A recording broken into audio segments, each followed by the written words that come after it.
وإياك نستعين اهدنا الصراط المستقيم صراط الذين أنعمت عليهم غير المغضوب عليهم ولا الضالين. Insyaallah Bapak, materi pagi ini adalah akan disampaikan oleh guru kita, oleh Bapak Ustadz Sugeng Air. Insyaallah materinya belajar melepas. Memang bagusnya itu ngaji itu tidak begini, tidak letter U, tapi seperti ini, menghadap begitu kepada jemaah, kepada itu sunnah Rasulullah SAW. Dicoreng-coreng begitu ngaji ngaji itu sunnah ngaji seperti ini. Imam Syafi'i waktu ngajar ngaji itu, Pak, taklim, beliau itu digigit kalajengking, Pak. Digigit kalajengking masih tetap selesai itu taklim, kemudian selesai baru dia pingsan. Itu hebatnya Imam Syafi'i. Ini Masya Allah. Di namanya kita fokus dengan main HP, jangan ngobrol. Kita kenapa? Karena yang akan dibacakan adalah firman Allah Subhanahu wa Ta'ala dan sabda Rasulullah SAW. Insyaallah yang ini akan memberikan saudara harapan bagi adalah saudara kita Bapak ini biasa orangnya yang pas di bawah tiang. Biasa orangnya dari 15 Allah mudah-mudahan tambah banyak. Amin. Dan yang kita yang memakannya Allah Subhanahu wa Ta'ala berikan kesempatan untuk memperbaiki diri dan kita kepada Allah Subhanahu wa Ta'ala. Terus di sana. Punten banyak kalau kasih sindir itu memang supaya semangat tadi. Siap. Ya.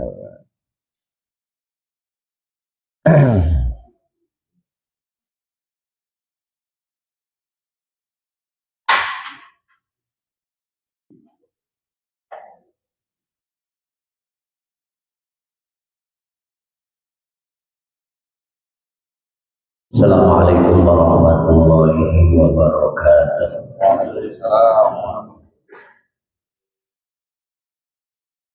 Bismillahirrahmanirrahim. Ila hadratin Nabil Mustafa Rasulillah sallallahu alaihi wasallam wa ala alihi wa azwajihi wa dzurriyyatihi kiram. Sya'ulillahi lahum al-Fatihah. A'udzu billahi minasy syaithanir rajim. Bismillahirrahmanirrahim. Alhamdulillahi rabbil alamin arrahmanir rahim maliki yaumiddin. Iyyaka na'budu wa iyyaka nasta'in. Ihdinas siratal mustaqim. Siratal ladzina an'amta 'alaihim ghairil maghdubi 'alaihim waladdallin. Rabbighfirli. Amin.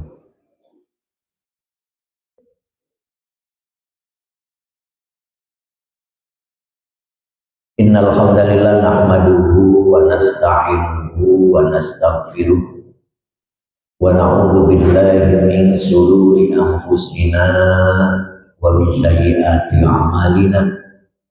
May yahdihillahu fala mudilla lahu wa may yudlilhu fala hadiya lahu. Asyhadu an la ilaha illallah wa asyhadu anna Muhammadan 'abduhu wa rasuluh. Allahumma salli ala sayyidina Muhammad wa ala ali sayyidina Muhammad, amma ba'd. Kita angkat tangannya Pak, kita doa bersama. Rabbish rahli sadri wa yassirli amri wahlul 'uqdatam min lisani yafqahu qawli. Shadaqallahul 'azim.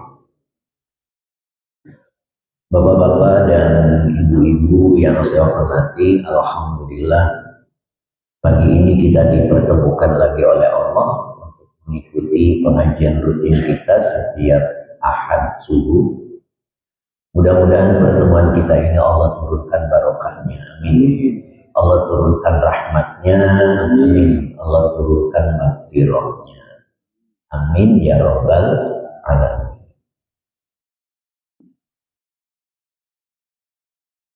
Sebelum kita mulai, kita baca Quran bersama Pak ya. Bapak ikuti apa yang saya baca, itu ada di materinya ya, yang di tengah. Temanya pagi ini belajar melepas. Kita baca dulu Bapak Ibu, saya awali kemudian Bapak Ibu ikut. A'udzu billahi minasy syaithanir rajim. A'udzu billahi minasy syaithanir rajim. Bismillahirrahmanirrahim.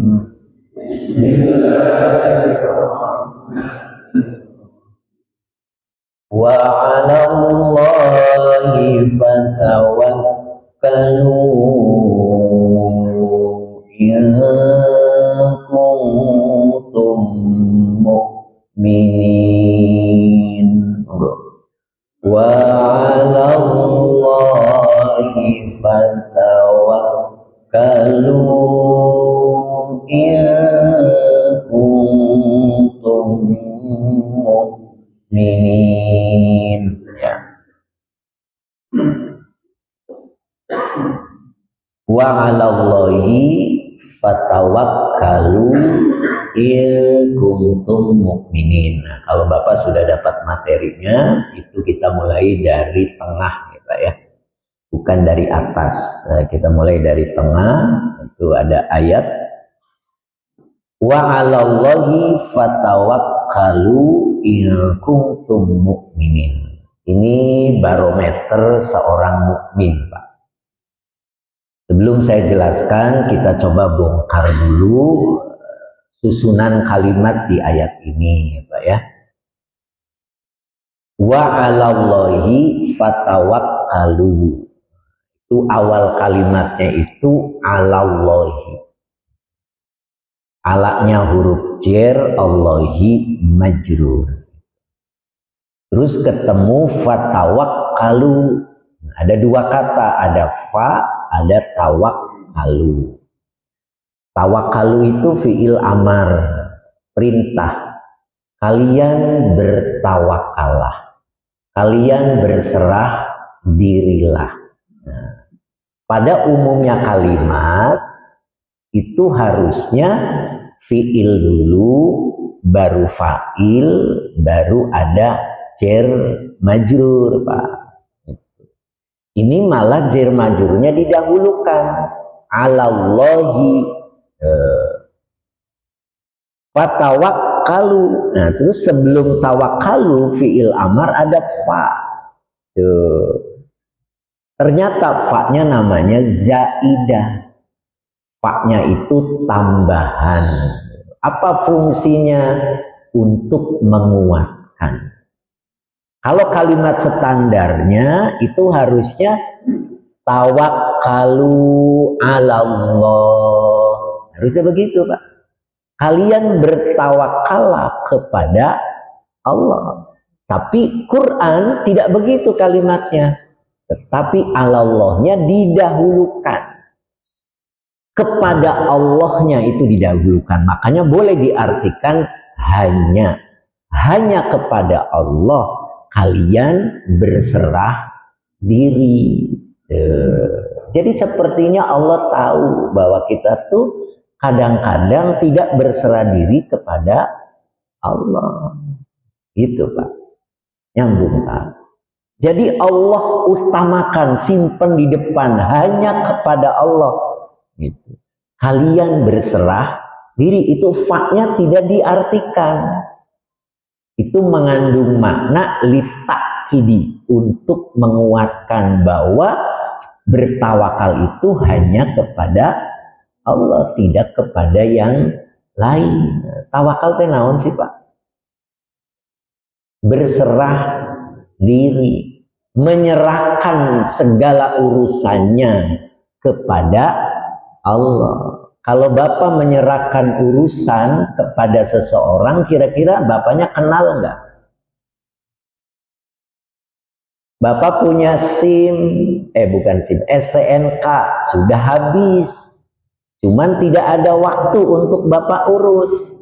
Akhirnya Bapak serahkan kepada yang bisa ngurus. Kira-kira Bapak kenal nggak sama orang itunya? Harus kenal. Kalau nggak kenal bisa ditipu. Nyambung Pak. Dulu pernah saya ngasih contoh. Ada tukang kardus, masih ingat Pak? Tukang kardus sore-sore mau pulang, sudah bawa kardusnya banyak dipanggul, tapi belum sholat asar. Kebetulan mampir di masjid. Nah, masjidnya persis di depan rumah Bapak. Bapak lagi ada di teras, lagi duduk-duduk sore-sore gitu ya Pak. Nah, terus tukang kardus teh nyimpen kardusnya di depan rumah Bapak, dan Bapak ngeliat. Terus tukang kardus sholat apa tadi Pak? Asar. Begitu sholat, hujan turun. Apa yang Bapak lakukan terhadap kardus?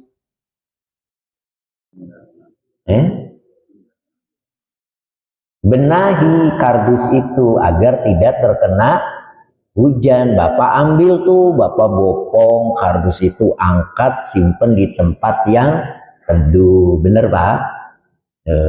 Begitu selesai sholat, tukang kardus nyariin kardus karena tidak ada di tempat. Yang ada Bapak. Akhirnya nanya sama Bapak, Pak, tadi Bapak lihat kardus di sini kan? Iya.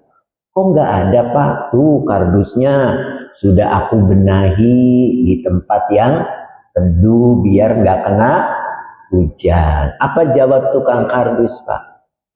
Bapak, saya teh sengaja kardusnya biar kena air hujan, biar agak basah, timbangannya jadi berat. Berarti Bapak bener apa salah? Bapak bener apa salah? Disalahin sama tukang kardus. Kenapa tukang kardus tidak menyerahkan kepada Bapak? Tapi kalau tukang kardusnya ngomong, Pak, aku mau sholat, tolong nanti kalau hujan turun benahi ya Pak. Itu berarti sudah menyerahkan. Ya, perasaan bener Pak, tapi ternyata disalahin. Begitu juga dengan kita. Ketika kita bertawakal kepada Allah, kitanya nggak kenal Allah. Kira-kira diurus nggak Pak? Ayo, kira-kira diurus nggak? Ya enggak, takut disalahin. Udah capek-capek disalahin. Nah itu Pak. Nyambung Pak? Nah, alallahi fatawakkalu, hanya kepada Allah kalian berserah diri. In kuntum mu'minin, jika kalian orang-orang beriman. Gitu Pak. Jadi ini barometer keimanan kita. Ciri orang yang beriman itu berarti tawakal, menyerahkan segala urusannya kepada Allah. Gitu Pak. Nyambung Pak. Nah, cuman tawakal itu ada unsurnya, gitu Pak. Ada pilarnya, ada 3. Ada berapa Pak? Ada 3. Kita harus tahu agar tawakal kita itu benar. Ya, berarti ada berapa Pak? 3 pilarnya. Yang pertama adalah al-i'timadu, bersandarnya yang benar, gitu Pak. Jadi kalau mau tawakal itu sandarannya yang benar, gitu. Jangan bersandar kepada yang tidak layak disandari, gitu Pak. Nyambung Pak. Satu, bersandarnya yang benar, al-i'timadu. Yang kedua, al-harokatu. Harokah itu ikhtiar nyata. Ikhtiar nyatanya yang pas. Terus yang ketiganya ar-ridho.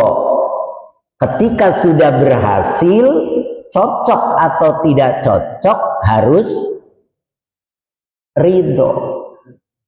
Harus nah itu unsurnya Pak. Jadi tawakal unsurnya ada 3. Yang pertama, sandarannya yang benar, ya Pak ya.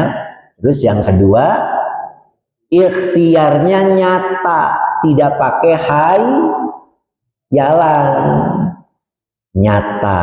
Terus begitu berhasil, ada hasilnya, cocok tidak cocok, harus menerima. Iya. Bapak bisa terima Pak? Kalau cocok, kalau nggak cocok, nah itulah barometer seorang mukmin. Nah, pertama akan saya jelaskan tentang al-i'timadu, tentang bersandar, gitu Pak ya. Afni anil khalqi biiznillah. Nah, itu. Jadi yang pertama adalah afni anil khalqi biiznillah. Yang kedua, wa'an hawaka bi amrillah. Yang ketiganya, wa'an irodatika bi fi'lillah. Jadi ada berapa Pak? Ada 3 Pak ya. Jadi yang pertama naon Pak? Lupa deh.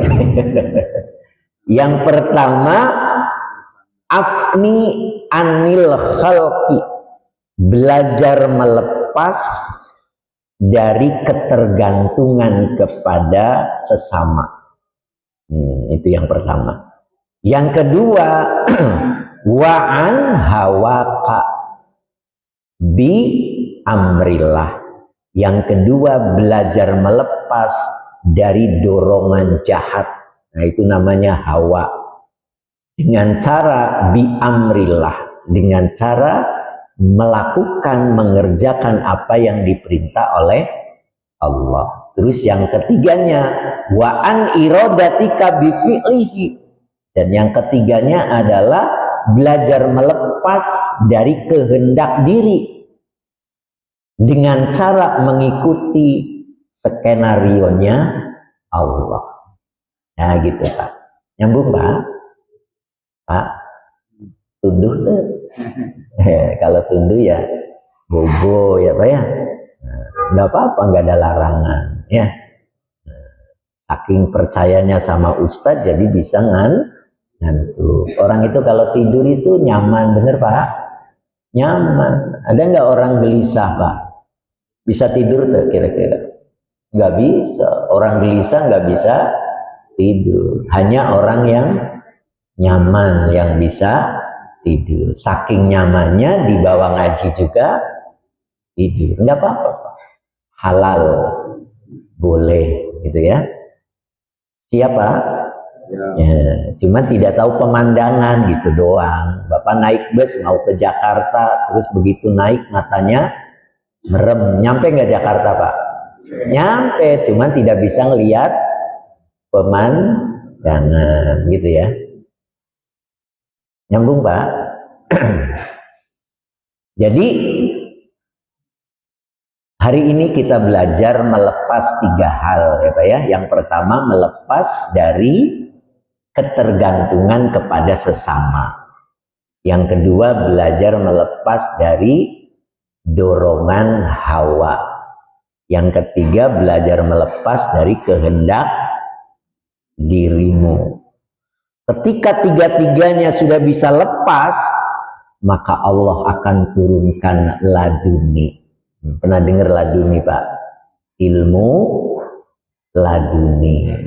Pernah dengar, Pak? Ilmu laduni yang bagaimana sih, Pak?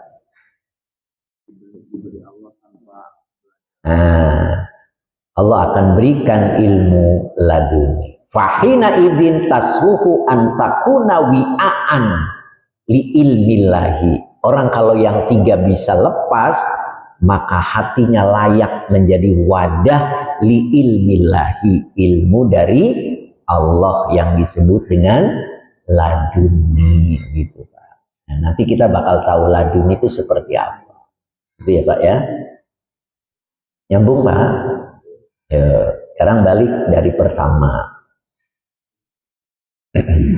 Jadi pertama ketika kita mau tawakalnya benar sebagai bukti bahwa kita tuh seorang mukmin, berarti yang pertama kali dibenahi adalah sandaran, gitu Pak ya. Sandaran. Kalau sandarannya belum benar harus dilepas. Pertama adalah afni anil khalqi. Engkau belajar melepas dari ketergantungan kepada manusia. Gitu Pak. Bapak butuh manusia tuh. Butuh orang lain tuh. Butuh. Apa yang disebut melepas itu lalu pergi ke hutan, hidupnya sendirian, pergi ke gunung, pergi di gua sendirian, enggak gitu. Kita tetap bercampur dengan masyarakat, bercampur dengan teman, tetapi hatinya tetap milik Allah. Itu Pak. Makanya di sini ada kalimat biiznillah. Gitu. Kita boleh bergaul dengan manusia, boleh kita bekerja dengan teman-temannya, kita boleh ngobrol-ngobrol dengan teman-temannya, tapi tetap ma'allah. Hati kita bersama Allah. Apa yang dimaksud hati kita bersama Allah? Jangan melakukan pelanggaran. Nyambung Pak? Kumpul-kumpul berlima, ujung-ujungnya nyeritain DKM. Ujung-ujungnya nyeritain panitia kurban, katanya enggak adil. Itu namanya tidak biiznillah. Kita belajar melepas. Ketika kita berkumpul dengan sesama, harus sesuai dengan syariat yang diobrolkan yang baik. Betul Pak? Itu. Jadi walaupun kita bergaul dengan siapapun, hati kita ma'allah. Yang dimaksud dengan ma'allah biiznillah. Jadi tidak ada pelanggaran. Bapak boleh kerja Pak? Boleh bekerja ke orang lain. Jangan mengambil hak orang lain. Kerja di pabrik, pulangnya bawa-bawa yang dari pabrik, katanya reject, enggak dipakai, terus dibawa, dipajang di rumahnya kira-kira berkah. Nah, itu Pak. Itu namanya tidak biiznillah. Tidak dengan seizin Allah. Itu yang akan menghalangi tawakal kita kepada Allah. Karena sandarannya belum benar. Gitu Pak. Nyambung Pak. Kita boleh berkeluarga, beristri, beranak, boleh. Tapi semuanya harus biiznillah. In qita'uka anhum. Hatimu harus terputus dari mereka. Gitu Pak. Jadi hati kita hanya untuk Allah. Coba Bapak, kalau hati Bapak untuk orang lain itu sering bertengkar Pak. Sering bertengkar. Segala sesuatunya dimasukkan ke hati. Bapak pulang dari pengajian, tiba-tiba begitu pulang ada yang ngomong, seletuk gak enak ke telinga. Masuk ke hati. Nah, kira-kira jawabin apa cuekin Pak? Karena dimasukkan ke hati, akhirnya terasa sakit hati. Ngomong tuh kira-kira. Besoknya ketemu nyapa tuh. Nah, nggak bakal nyapa Pak. Kenapa? memasukkan sesuatu ke hatinya, padahal hati itu tempatnya untuk Allah. Nah gitu Pak. Nyambung Pak. Yang kedua, wa anit taraddudi ilaihim. Belajar melepas dari bolak-baliknya kepada mereka. Nah ini masih nomor 1 ya Pak ya. Masih tentang belajar melepas dengan sesama. Nah, kita nggak boleh bolak-balik kepada mereka. Apa yang dimaksud bolak-balik? Menjilat. Tahu menjilat Pak? Kadang bukan kehormatan. Kadang rasa hormat kita kepada orang lain beda-beda.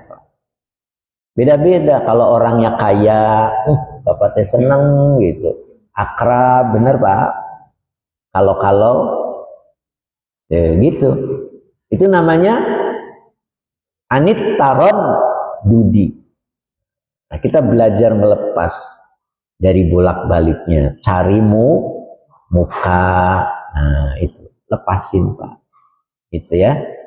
Jadi kita boleh berhubungan dengan manusia lain, tapi tidak ada kebutuhan. Nol gitu, semuanya karena Allah. Ngantuk tuh Pak? Hah? Ngantuk tuh? Minum Pak, minum. Oh enggak diminum. Ya. Itu namanya menjilat Pak. Ya. Kadang orang itu hormat kepada orang lain karena ada kebutuhan. Bener Pak? Nah itu namanya taraddudi ilaihim. Wal ya'su mimma fi aidihim.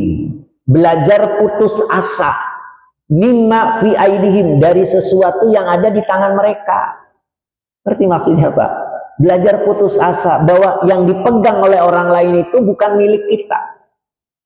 Gitu. Jangan pernah ingin memindahkan. Ngerti Pak? Sama-sama karyawan, jabatannya sama, anaknya sama, tapi kok kehidupannya berbeda ya. Kalau istri mah kayaknya tenang, punya A, punya B, punya C. Kalau saya nggak punya apa-apa ya. Padahal gajinya sama. Nyambung Pak? Belajar putus asa. Loh, kok putus asa belajar? Iya, belajar putus asa dengan milik orang lain, bahwa rizki itu sudah ditetapkan oleh Allah. Mungkin kita mah pantasnya begini, paham Pak? Itu ya, kasih. Pantas buat orang lain belum tentu pantas buat kita ya. Nah, jadi jangan sampai menyimpan harapan yang salah, karena manusia tidak bisa diharapkan Pak. Bapak punya anak 4. Yang pertama kayaknya susah diharapkan. Yang kedua juga begitu. Sepertinya yang ketiga. Nah itu. Satu-satunya harapan Bapak ini akan menggantikan posisi saya. Nanti kalau saya tua, saya akan bareng sama dia. Karena udah kelihatan dia sayang sama saya. Watak-wataknya mirip kayak bapaknya, gitu Pak. Wal ya'su mimma fi aidihim. Kalau kita tetap menyimpan harapan, Allah cemburu Pak. Allahus soman. Allah tempat menyimpan harapan, tempat bergantung.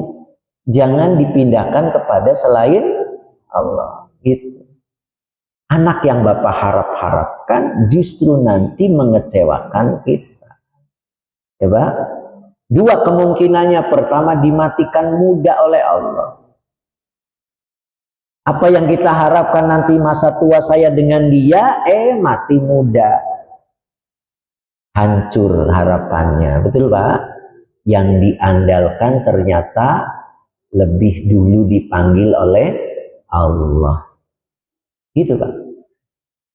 Atau dipanjangkan umurnya tapi nyakitin Pak. Padahal dulu Bapak betul-betul berharap. Nah, begitu dia di masa tuanya justru nyakitin. Paham Pak? Sehingga kita jadi sakit gitu.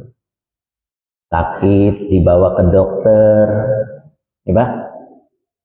Gitu. Kalau Bapak sakit bawanya kemana Pak?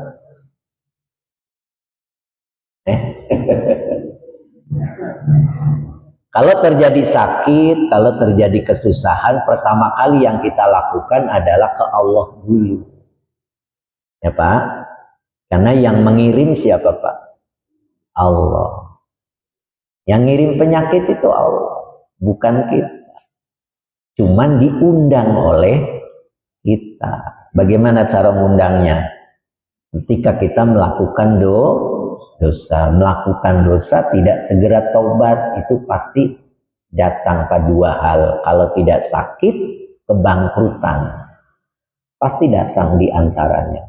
Nah, ketika yang datang sakit, pertama kali yang kita lakukan bukan kemampuan dirinya, tetapi kepada Allah. Banyak-banyak istighfar karena dosa dulu yang dilakukan, gitu Pak. Banyak-banyak beristighfar.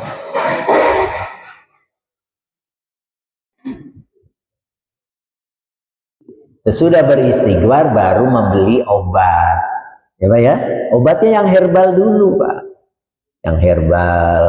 Begitu diminum kok masih tetap penyakitnya belum diangkat oleh Allah. Gitu Pak. Baru ke dokter. Gitu Pak. Nah, setelah ke dokter itu ahlinya. Maka Allah beri kemungkinan dua, yaitu kesembuhan. Yang namanya sembuh nggak mesti sehat walafiat bisa ketemu kita. Kematian juga adalah kesembuhan. Paham Pak? Ada orang penyakitnya lama terus ketemu obatnya sembuh Pak. Sehat lagi, bisa bergaul lagi, senanglah keluarganya. Betul Pak? Nah, asal susunannya benar. Pertama ke Allah dulu, terus beli obatnya dulu, kalau masih baru ke dokter. Nah, nanti Allah siapkan kesembuhannya. Nah, kesembuhan itu ada dua, bisa sembuh memang sembuh, bisa bergaul lagi dengan manusia, bisa juga kesembuhan itu melalui kematian Pak. Allah yang lebih tahu, ini model begini kalau dihidupkan lagi, kalau disembuhkan lagi hidup, malah tambah sengsara, mendingan dimatikan. Itu kan. Keluarganya menangis karena kematian, tapi yang meninggalnya tersenyum karena melihat surganya Allah. Gitu kan. Itu namanya kesembuhan. Ya, Bapak pilih yang mana? Yang pertama, sembuh, bisa bergaul lagi dengan keluarganya. Yang kedua, sembuh tapi melalui kematian. Kasihan, jadi kalau hidup normal lagi, disakitin lagi sama anak-anaknya tadi. Jadi mendingan aku matikan. Mending yang mana Pak? Pilih yang nomor berapa Pak? Kok Bapak ragu-ragu jawabnya? Yang pertama apa kedua? Yang pertama ada kemungkinan maksiat lagi, betul Pak? Yang kedua tidak ada kemaksiatan lagi, tersenyum meninggalnya. Kenapa? Melihat surganya Allah. Jadi mendingan nah, itu Pak. Makanya Bapak boleh lihat kalau ada orang sakit lama sakit, itu biasanya mukanya tersenyum ketika meninggal. Ya, karena basyiri, engkau berilah kabar gembira. Apa bentuk kabar gembiranya? Surga. Nah gitu Pak. Balik lagi Pak.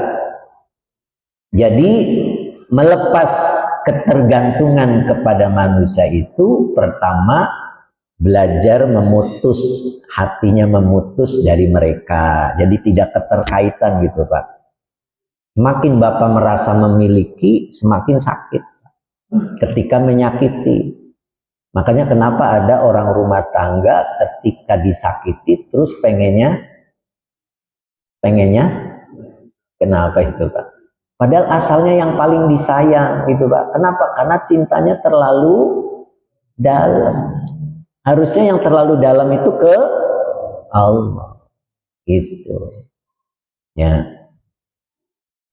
Putuskan itu sederhana, hanya cintanya untuk Allah. Kemudian yang kedua, jangan bolak-balik kepada mereka, dikit-dikit ketok pintu, Kang, naon sih tadi deui.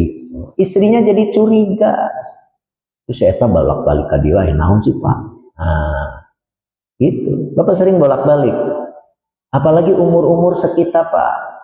Umur-umur kalau sudah mulai tua jangan banyak WA dengan temen. Apalagi udah pensiun. Beneran Pak. Jangan banyak WA ke orang lain itu. Begitu dibaca nggak suka itu. Pak, ngerti itu? Orang itu kalau sudah mulai 10-50 ke sana, itu hubungannya mulai ke Allah. Jangan banyak WA gitu. Di mana ayeuna naon sih gitu. Nah, itu namanya bolak-balik ke pintu manusia. Bolak-baliknya harus ke Allah. Ada pengajian, datang, hadir, ngerti nggak ngerti bukan urusan kita. Ya, Allah yang membuat mengerti. Setuju Pak? Udah, HP-nya disimpan. Gitu. Bapak sehari berapa WA-nya Pak? Sesuai kebutuhan gitu ya Pak. Sesuai kebutuhan boleh Pak, tapi itu tadi jangan banyak ngeribetin temen, apalagi mulai menjilat. Atau menjilat Pak, ada kebutuhan menjilat, pura-pura baik padahal ada maksud. Nah itu lepas gitu. Terus tadi yang ketiganya wal ya'su mimma fi aidihim, belajar putus asa dari milik orang lain. Aku tidak mendapatkan itu, ya udah biarin gitu Pak. Jangan dibuat sedih. Kok rumah saya begini ya, padahal rumah sebelah dibangun. Padahal rumah Bapak udah bagus. Kenapa kelihatan jelek? Karena rumah tetangga dibangun. Jadi kelihatan jelek, aslinya sudah bagus. Paham Pak? Karena tetangga dibangun, rumahnya kelihatan bagus. Jadi rumah Bapak kelihatan jelek. Sama kayak kita tuh pengen kelihatan cakep ya duduknya sama yang jelek. Jadi Bapak kelihatan cakep. Terus datang duduk di sebelah Bapak cakep orangnya, Bapak pindah nanti kelihatan kayak gitu. Nah, rumah juga begitu, ya. Apa yang dimiliki orang lain jangan pernah berharap. Ya Pak ya, belum tentu buat kita bagus. Kalau yang tiga itu ada pada diri kita, faniun an hasadin wa tomain. Kalau yang tiga itu Bapak miliki, maka hidup Bapak nggak bakal hasud sama orang. Tidak bakal tamak. Tahu tamak Pak? Tamak teh naon Pak? Rakus ya Pak. Di mulutnya ada makanan, di tangannya, di kakinya, itu namanya nah, coba Bapak lihat, orang rakus itu mukanya mirip monyet. Beneran, Bapak perhatikan dari samping, jangan dari depan. Orang yang rakus itu mukanya mirip monyet. Dari samping ya, jadi kalau dipoto dari samping, mirip. Udah punya tanah tetangga digeser batasnya, model gitu, mirip monyet mukanya itu. Nah itu Pak ya, jadi bebas dari hasud kalau yang tiga kita miliki. Terus tomak, tidak ada tomak, tidak ada menerima gitu ya, ini yang aku punya gitu. Tapi tidak boleh merendahkan nikmat. Bapak kadang-kadang kenalan sama temen, Bapak kerja di mana Pak? Nah, aku mah karyawan biasa. Aku mah usaha kecil-kecilan. Itu namanya merendahkan nikmat Allah. Sepertinya santun, tapi itu merendahkan nikmat Allah. Sama karyawan biasa, penghasilannya juga nggak seberapa. Kelihatannya tidak berdosa, asli berdosa Pak. Kenapa? Meremehkan nikmat yang sudah diberikan oleh Allah. Bapak punya usaha Pak, ya kecil-kecilan. Kenapa bilang kecil-kecilan? Perasaan kita santun gitu. Sama kayak Bapak ondangan ngajak istri. Ondangan ngajak istri. Yang hajatan bestinya Bapak, temen Bapak. Begitu nyampe ke tempat ondangan, Bapak ketemu sama yang hajat, salaman, berpelukan. Terus nanyain, mana istrimu? Tuh istri saya. Maaf ya istri saya mah kampungan. Ayo, kalau makan juga banyak. Sakit hati nggak istri Pak? Itu merendahkan. Sama kayak tadi. Bapak kerja di mana Pak? Ya, saya mah karyawan biasa. Nggak begitu penting kedudukannya juga. Nah, itu merendahkan, meremehkan nikmat Allah. Tersinggung Allah. Karena itu pemberian dari Allah. Jadi terima. Bapak kerja di mana? Alhamdulillah. Sudah bekerja, udah titik kalau nggak mau panjang-panjang, ya Pak, nyambung Pak, sering ya Pak, ada tamu, Bapak nyuguhin, ada rangginang, ada otok-owok, tahu otok-owok Pak?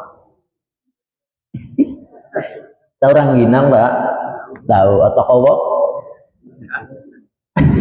Otok-owok itu kuping gajah Pak, nah, kuping gajah itu namanya otok-owok.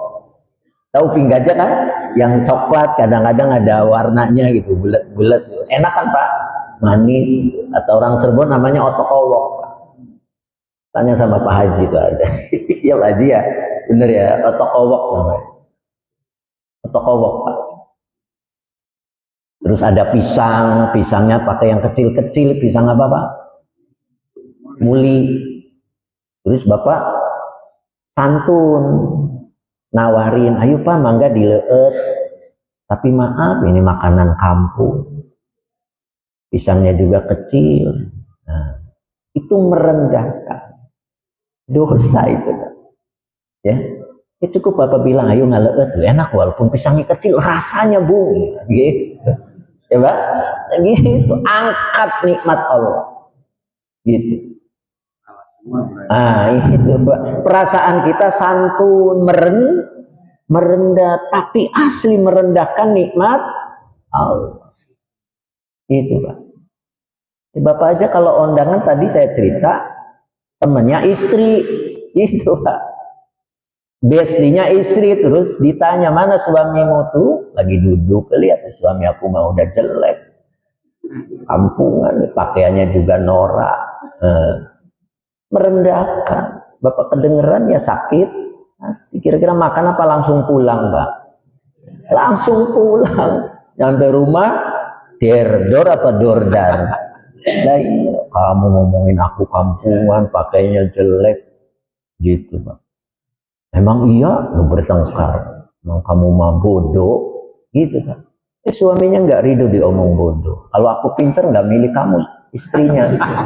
Justru aku bodoh milih, nah itu jadinya bertengkar Pak. Nah, itu. Nyambung Mbak. Jadi tidak ada hasud, tidak ada tamak. Dan tamak itu bagian hukuman yang Allah beri Pak. Orang kalau hidupnya tamak, itu hukuman Allah pasti datang. Ya, masih ingat Pak? Ada 5 pengundang hukuman dari Allah. Yang pertama adalah salah pilih keadaan. Apa Pak? Salah pilih keadaan. Keadaan itu yang Allah beri Pak. Keadaan kita lagi sehat, itu pemberian Allah. Keadaan kita lagi sakit itu pemberian dari Allah. Keadaan kita lagi nggak punya duit itu juga pemberian Allah. Nah, terus kita minta pindah yang lebih baik. Itu namanya kesialan, salah pilih. Tapi kan pengen lebih bagus itu baik. Pengen lebih bagus baik, tapi itu namanya kehendak diri. Harusnya nikmati dulu. Kenapa nikmati dulu? Karena keadaan itu adalah pemberian Allah. Kenapa Allah beri? Akibat perbuatan kita. Itu namanya hukuman. Orang yang pengen suasananya lebih baik, itu namanya tidak ridho dengan ketetapan Allah. Itu Pak. Sebab keadaan itu turun karena perbuatan kita. Allah itu tidak pernah menzolimi hambanya. Jadi nikmati. Bagaimana cara menikmatinya Ustadz? Ya tadi banyak istighfar. Kalau sakit ya terus berobat. Gitu Pak. Baru Allah kasih kesembuhan. Kesembuhan ada berapa tadi Pak? Ada 2. Bisa sembuh, memang sembuh, bisa bergaul, bisa juga sembuh karena kematian. Itu Pak. Jadi sebab hukuman Allah datang itu pertama kali salah pilih keadaan. Lisyakni takhayyurika. Kemudian yang kedua wasyarohika, karena ketamakan. Orang itu kalau tamak pasti hukuman Allah datang. Apalagi tamak dengan warisan. Itu warisan Pak. Makanya Bapak kalau meninggal jangan ninggalin warisan, bikin ribut Pak. Nyambung Pak. Bapak yakin bahwa anak kita rizkinya lebih bagus daripada kita. Setuju Pak? Jangan ninggalin warisan. Kecuali kita mati mendadak. Oh mati mendadak Pak. Mati itu ada 2. Ada mati biasa, namanya al-maut. Itu mati biasa, sakit dulu, terus matinya di atas kasur. Khalid bin Walid itu pengen mati di atas, pengen mati di medan perang, tapi nggak Allah izinkan, malah matinya di atas kasur. Nah itu namanya al-maut. Ada lagi yang namanya as-sakfu, itu mati mendadak. Nah itu Pak. Tadi ngobrol sama kita, tiba-tiba ditabrak entong di depan. Entongnya 1 truk. Kaget Bapak. Nah itu namanya mati mendadak. Ya ngagetin ya Pak ya. Tidak di atas kasur, di jalanan, betul Pak? Nah, kita maunya di mana Pak? Di atas kasur, berarti harus tenang. Gimana caranya biar tenang gitu kan Pak? Nah, didik nafsunya biar nyampe mutmainnah. Ya nanti ada materinya cara mendidik nafsu ya Pak ya. Sekarang terusin dulu. Jadi yang kedua apa Pak? Yang pertama apa tadi?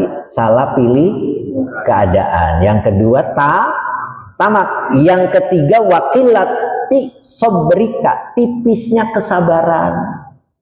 Sabar tapi tipis, dikit-dikit ngeluh, dikit-dikit mewek gitu. Tapi kalau Bapak mah nggak mewek ya, ngeluh gitu. Hidup kayak gini, semakin susah di Indonesia. Gitu ya Pak? Bener Pak? Apa-apa jadi mahal. Ayo gitu aja. Nikmati salahnya kita. Itu salahnya kita Pak. Nah, itu. Tapi jangan panjang-panjang. Itu salahnya kita. Ya. Wakilati sobrika. Tipisnya kesabaran. Jadi harus tebel sabar itu Pak. Harus tebel. Jangan pernah mengeluh dalam hidup. Cocok nggak cocok telan. Bisa Pak. Kalau nggak cocok ya anggap jamu, bener Pak. Kalau cocok ya madu, manis, besoknya menyegarkan. Jamu juga pahit, tapi besoknya menyegarkan. Bapak pengen madu apa jamu? Nah, dua-duanya berfungsi bagus, coba ya. Nah, yang keempatnya wasu'i adabika, etikanya buruk, gitu Pak. Buruk ke Allah, etika buruk ke Allah. Kalau sholat di rumah itu biasa, tapi kalau sholat di masjid bagus Pak. Pakaiannya rapi, aromanya wangi, pecinya dipakai, itu. Tapi pas sholat di rumah, sarung aja kuel. Ayo gitu aja. Itu namanya etikanya buruk kepada Allah. Allahnya sama tuh di rumah sama di dia. Kenapa berbeda sikap?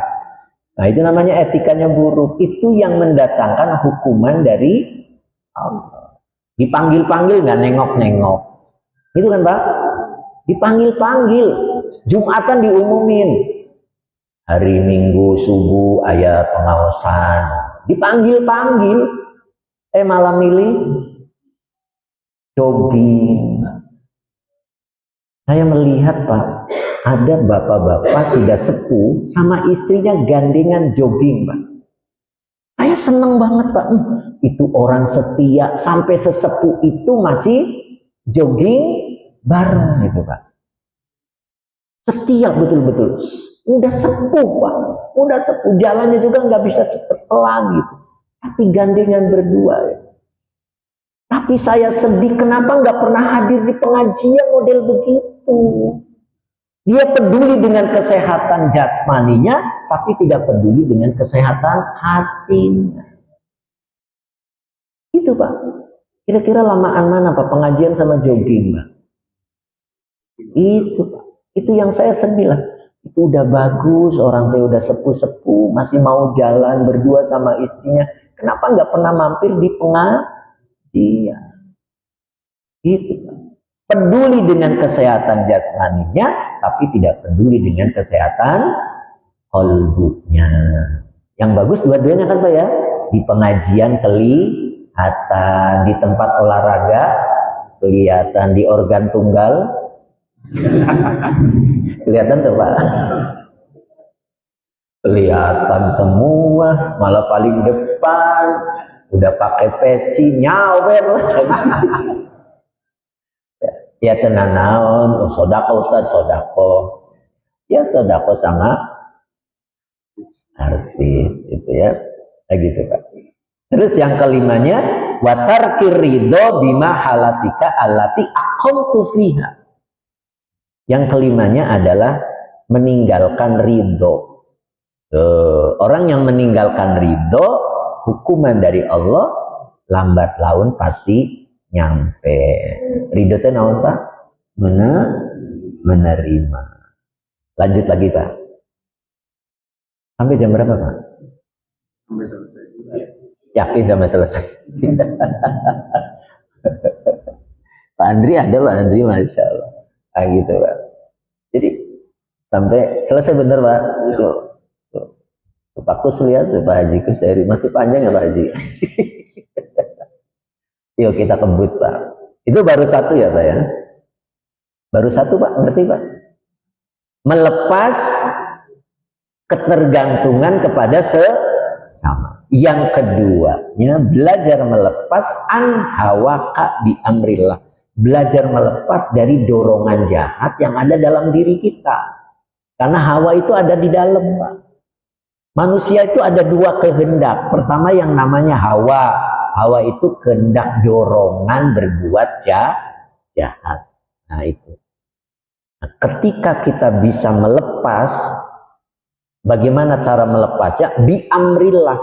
Jadi cara melepasnya dengan banyak-banyak melakukan perintah Allah. Apa yang diperintah kerjakan, apa yang diperintah kerjakan. Jangan banyak nanya. Iya Pak. Pas nisfu Sa'ban saya umumin ke jamaah. Ayo bapak-bapak, ibu-ibu sholat nisfu Sa'ban. Yang malamnya 100 rakaat gitu Pak. Terus ada yang nanya, Ustaz dalilnya mana tadi gitu. Nanya indah dalil. Itu model kayak gitu nggak bakal ngerjain, yakin. Hanya nanya doang, nanya indah. Orang soleh dulu itu sholatnya ratusan Pak, rokaatnya. Habis sholat isya, sholat 2 rakaat, salam 2 rakaat lagi, terus sampai imsak. Itu kira-kira berapa? Tuh, ya itu. Jadi banyak nanyain. Jadi cara melepasnya gimana Pak? Banyak melakukan perintah Allah. Nah, Bapak naik tuh kalau udah lihat materinya. Apa cirinya orang yang sudah melepas hawanya? Yang pertama adalah tarkut takassubi. Tarkut takassubi. Jadi yang pertama itu mampu meninggalkan keuntungan dunia. Apa Pak? Mampu meninggalkan keuntungan dunia. Contoh, Bapak tadi Isa di WA sama saudara Bapak, Kang, nanti pada subuh ke rumah ya, aku mau ngasih duit 3 juta, aku nggak bisa transfer karena error HP-nya, n-bankingnya error, Bapak ke rumah ya, gitu. Berapa juta Pak? 3. Pas hari Ahad ada pengajian, ba'da subuh, Bapak kemana Pak kira-kira? Pokoknya jangan telat ya Pak, aku juga mau ke Jakarta. Kalau Bapak telat nggak tahu saya datangnya kapan. Nah kira-kira kemana dulu Pak? Ngambil dulu, udah gitu ke pengajian. Udah bubar pengajiannya, udah selesai, gitu Pak. Orang yang bisa melepas hawanya, tarkut takassubi. Dia mampu meninggalkan keuntungan dunia. Dagang mie ayam di depan masjid dari jam 9 sampai jam setengah 12 gak ada yang beli Pak. Begitu menjelang azan ada yang beli Pak, 1 orang tapi pesennya 15 porsi. Kang, mie ayam Kang, 15 mangkok. Ini duitnya. Bapak sholat dulu apa ngelayanin dulu?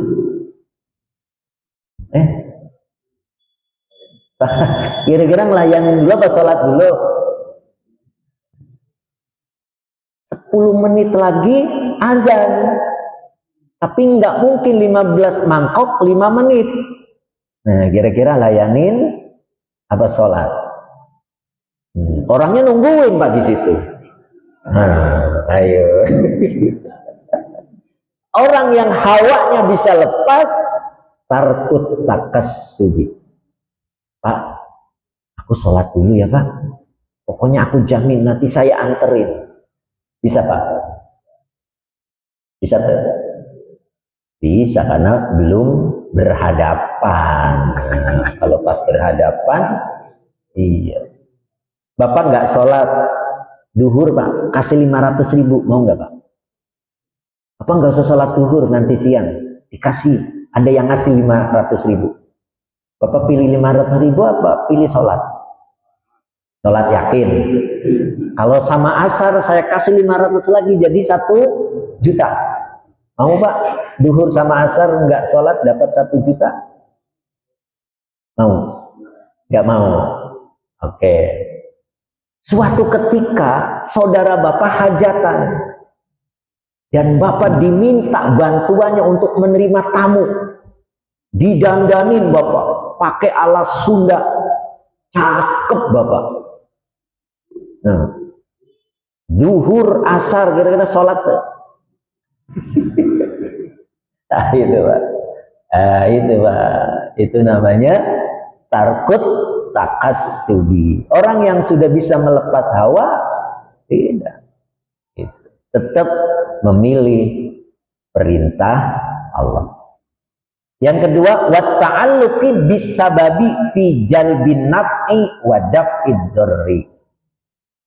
Hatinya tidak terpaut kepada sebab. Sebab itu sarana lahiriah. Tidak terpaut Pak hatinya. fi jalbin naf'i, untuk tampilnya manfaat, untuk mengundang manfaat, atau tampilnya penolakan bahaya. Jadi hatinya tidak terpaut. Tahu tidak terpaut, Pak? Saya kalau nggak ada kerjaan ini, saya nggak bisa bikin rumah. Karena kerjaan ini yang membuat saya jadi punya untung banyak. Akhirnya saya bisa ngerenov rumah. Nah, itu. Orang yang hawanya sudah bisa lepas, nggak ada kalimat itu. Kenapa? Hakikatnya Allah yang memberi. Nyambung, Pak? Usaha Bapak itu hanya sarana untuk menjemput rizki dari Allah. Jadi kalimatnya tidak begitu. Ya, Pak ya? Pak, itu rumah direnov, Pak. Iya, orang saya kemarin dapat untung tanah. Saya jualin tanah saudara, tuh saya dapat untung gede. Allahnya kesebut, Pak. Iya, hatinya terpaut dengan sarana lahiriah, bahwa yang memberikan sepertinya bukan Allah, padahal hakikatnya Allah. Masih kuat, Pak? Masih ya? Dikit lagi, Pak. Saya kebut. Takilu zalika kullahu ilallahi ta'ala li'annahu tawalahu awalan fayatawallahu akhiron. Jadi kita tuh harus berserah diri kepada Allah, karena Allah yang mengurus pertamanya, dan Allah juga akan mengurus yang akhirnya, gitu Pak. Kita belajar percaya bahwa yang ngurus kita itu Allah, dari mulai pertama sampai akhir. Jadi hidupnya itu seperti bayi. Tahu bayi, Pak? Saya tanya sama Bapak, bayi sama rezekinya duluan mana? Bayi sama rezekinya duluan mana? Tahu? Kira-kira sebelum bayi rezekinya sudah ada belum, Pak? Mana Pak rezekinya bayi? Ngagayot. Ngerti ngagayot, Pak? ASI. Tempatnya ASI sama bayinya duluan mana? Tempatnya ASI yang biasa buat mainan. Bapaknya? Ih, bapak. Kalau anak perempuan mah 2 tahun langsung disapi, betul Pak? Di apa? Sundana teh? Iya, dipisah teh, di pesat. Kalau bapaknya nggak pernah di pesat, gitu. Bayi sama rizkinya duluan, rizkinya. Makanya kita harus yakin, kita kayak bayi, rizki Allah itu selalu ada. Makanya tadi saya di awal bilang jangan pernah risau dengan rizkinya anak. Walaupun anak kelihatan tidur-tiduran, S1, tapi masih tidur-tiduran. Jangan dimarahin, Pak. Siapa tahu rezekinya anak lebih hebat. Yang penting kita tahu caranya. Apa cara bapaknya? Banyakin sodako. Kalau bapak banyakin sodako, itu nitipin rizki buat anak-anak bapak. Makanya kalau ada anaknya sengsara, itu tanda bapaknya nggak pernah. Buktikan, Pak. Orang yang tidak pernah sodako, anak-anaknya nggak bakal sukses. Seret rezekinya. Kenapa? Ditelan terus sama bapaknya. Jadi bapaknya rajin ya. Jangan tergolong surat Al-Humazah itu. Apa itu? Alladzi jama'a malau wa'ad, mengumpulkan harta untuk masa tua. Nah, itu. Untuk anak-anaknya itu namanya jama'ama, gitu Pak. Jadi jangan gitu. Sodako, orang yang sodako itu asli lagi nabung buat rezeki anak-anaknya. Percaya Pak? Kayak sanksi Pak. Sok Bapak cobain. Jangan sodako Pak. Jangan sodako, tunggu anak Bapak nasibnya. Gitu Pak. Tapi Bapak rajin sodako, itu artinya nabung buat anaknya. Sodako tuh nggak mesti besar sesuai kemampuan. Gitu. Bapak punya duit 100.000, sodako 50.000. Ada lagi punya duit 5 juta, sodako 50.000. ribu. Gedean mana Pak? Bapak punya duit 100.000 tapi bisa sodako 50.000. Nah, ada lagi punya duit 5 juta tapi bisa sodako 50.000. Gedean mana Pak? Gedean yang pertama apa yang kedua? Ulangi deh. Yang pertama punyanya 100.000 bisa sodako 50.000. Yang kedua punyanya 5 juta bisa sodakonya 50.000. Gedean mana pertama sama kedua? Pertama, ya sama aja orang 50.000. Iya kan? Yang pertama berapa? Yang kedua? Berarti sama apa? Beda? Sama, tapi nilainya di sisi Allah lebih besar yang pertama karena 50.000 dari 100.000 berapa persen? 50%. 50.000 dari 5 juta. Gedean mana Pak? Itu yang dimaksud. Ya. Jadi kalau ada orang sodako Jumatan 2.000 itu jangan Bapak sepelekan. Barangkali dia cuma punya 5.000. Jadi sodako 2.000 gede apa kecil? Gede Pak, jangan dihina. 2.000, aku nih 50.000, tapi di dompet Bapak ada 5 juta. Ya, tapi Bapak jangan rame-rame 2.000, kasihan DKM. Kasihan DKM. Nah itu. Jadi seperti bayi, apa ya? Jadi sudah bisa melepas hawa. Terus yang ketiga, wa an iradatika bi fi'lillahi, belajar melepas kehendakmu dengan cara hidup kita itu ada yang merencanakan. Dalam film namanya apa Pak? Bukan sutradaranya, ceritanya itu, skenario-nya. Jadi kita tuh sudah direncanakan oleh Allah. Jadi ikuti alur ceritanya. Annaka la turidu muradan qat, gitu Pak. Bahwasanya engkau la turid, engkau tidak punya keinginan muradan qat. Jadi kita tidak punya keinginan, hanya yang Allah tetapkan. Udah ikuti aja, gitu Pak. Jadi di sini digambarkan seperti orang mati dimandikan.